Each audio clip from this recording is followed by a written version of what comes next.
Hey, Great Scott here.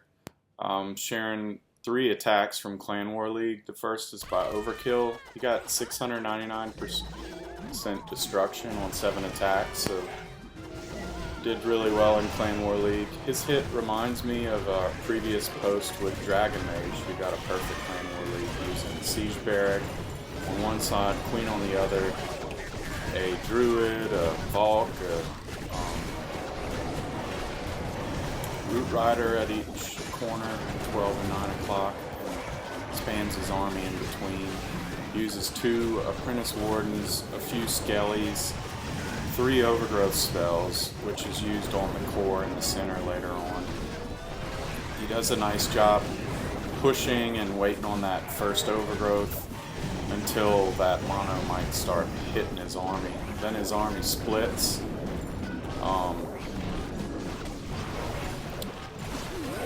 He pops his Queen's ability, the little healer puppets come out and heal her, which is nice.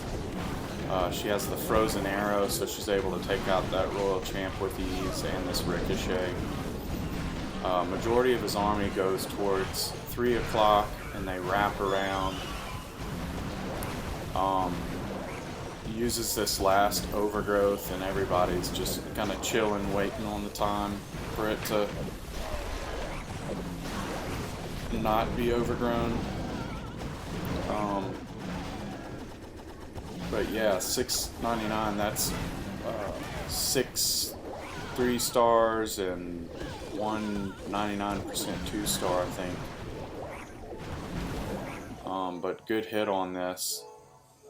Saves his King's ability. I think the Invis Tower hits and it doesn't hit all 9 targets. I count it. He hits it here 1, 2, 3, 4, 5, 6. And then crushes this base. But good job, Overkill. Can't remember if it was $6.99 or $5.99, something like that. But he just had a great war. 1% shy of a perfect Clan War League. So I thought I'd post this one. Next hit is with Skylar Lash. He does a unique Super Archer Blimp using a healing spell. Usually Super Archer Blimp is you can't go into poison towers, but with this technique I thought it was really cool to show you can. No matter where the poison towers are, whether both of them drop on your Super Archers because poison spells don't stack. You just put them where you want to. And he uses the Fireball, sacrifices Grand Warden to further help with pathing. Notice he drops the first Invis, then heal, then Invis, then clone, then Invis.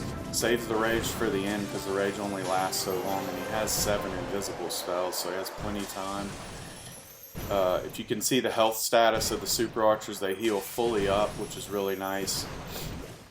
He ends up taking out this Town Hall, several big defensive buildings, does a nice job moving that invisible spell over so he gets that multi-archer tower.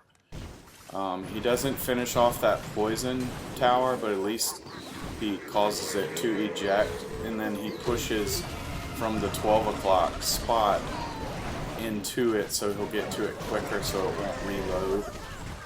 He uses, I believe, 4 E-Titans, 4 Yetis, and 4 Root Riders. The E-Titans are nice because any little skeleton traps that come, or air CC, or heroes, they're targeting that, while the Roots just go for the defenses. Their key thing is they're opening up the walls for the E-Titans and Yetis. It's cool how he uses Yetis because their little Yeti mites can hop over walls and target defenses. And he puts his RC at 6 o'clock to clean up all those defensive buildings, and they kind of merge and meet in the middle. He pops RC ability and the defending king kind of tanks it, but that's pretty much the last big defense remaining, and from here on out it's cleanup. I just really like this as another option, as an alternative. Super Archer Blimp is kind of popular, but this technique isn't as common, but it's very powerful. He got a perfect Clan War League last month with this technique, and still had a good result this Clan War League. Our next hit was, and last hit, is with Mix Up. He loves Fireball and Super Witches. He does a nice job with this attack by setting up the Fireball with 2 invisible spells, and it just kind of clears the entire 6 o'clock corner. Gets a lot of value with the Fireball.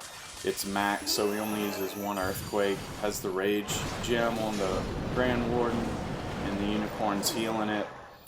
And he just smashed that. Uses his Baby Dragon to help push his heroes towards the Town Hall with a little Apprentice Warden, and setting up the funnel with Siege Barrack and Archer Queen at 3 o'clock, and then he'll push his Witches in between. I like how he cleared these bases at the forefront, and then puts a super wall breaker, and then gets a second one deep towards the wall next to the Eagle compartment, so that he can then jump into those heavy, dense, walled areas to get into that mono and ricochet area. Here's he has to place a 3rd super wall breaker. A couple Root Riders come out, which is nice. They'll help open up walls for the Super Witches. I think he swags this first freeze, pretty much. The Eagle went down so fast.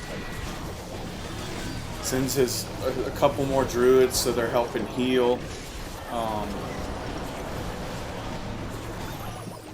don't know why this video is kind of skipping. My internet wasn't doing well. We're in Louisiana and got hit by that hurricane. I apologize. But he really crushes his base. He places his last Rage spell to help the RC clear out that last 9 o'clock corner, and then places his cleanup troops on the periphery. A really nice hit. Mix Up. We finished first in this Clan War League. We had a huge lead. Just really proud of our results. We averaged probably 41 stars if you took all the days and averaged them together, which is pretty good.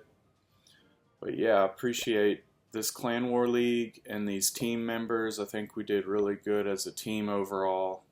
And that's all I have for you today. Happy clashing.